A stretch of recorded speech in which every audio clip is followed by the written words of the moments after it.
CBS News senior national security contributor and former acting and deputy CIA director Michael Morell joins us. Michael, Happy New Year. Thanks for being here. Welcome.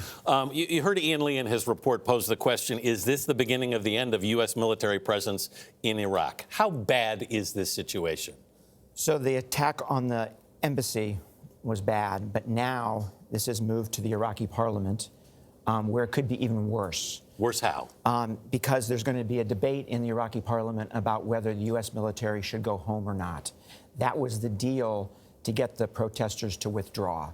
So it's possible that the Iraqi parliament could vote in favor of the U.S. leaving, which would put intense pressure on us. Why does that matter? It matters because we are still fighting ISIS in Iraq.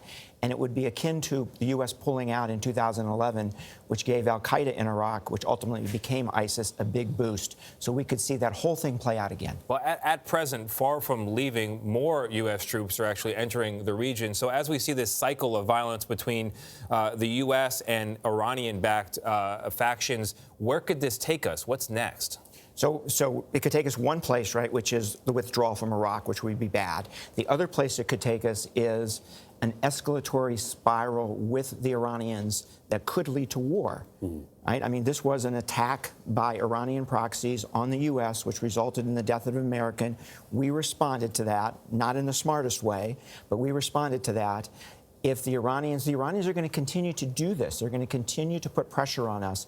And if we respond in a way that starts a spiral, we could lead to war. These tweets are pretty concerning. The president says that Iran's going to be held responsible, calls it a threat, and then Iran's supreme leader says, basically, I dare you. You know, you can't do anything.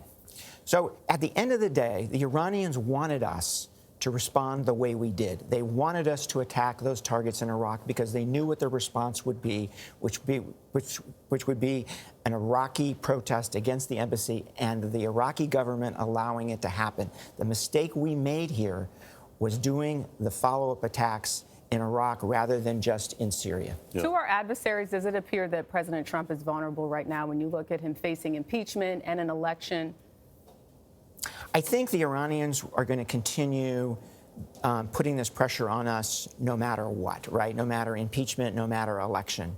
I think, interestingly, the Iranians and the North Koreans want two different things here, right? Yeah. The Iranians want a Democrat in the White House in 2021. The North Koreans want President Trump there. It's a very interesting difference. Quickly, Michael, what does the U.S. do at this point? What's the smartest thing we can do to diffuse this? The smartest thing we can do is get Secretary Pompeo to Baghdad to sit down with the Iraqi government and essentially apologize for conducting attacks in Iraq without their permission and try to make sure that that vote in the Iraqi parliament either doesn't happen or comes out the right way. And if I read you correctly, the Democrats might be favored by Iran because a Democrat might re-enter that nuclear agreement. Exactly. All right, Michael, thank you very much. Welcome. We appreciate it.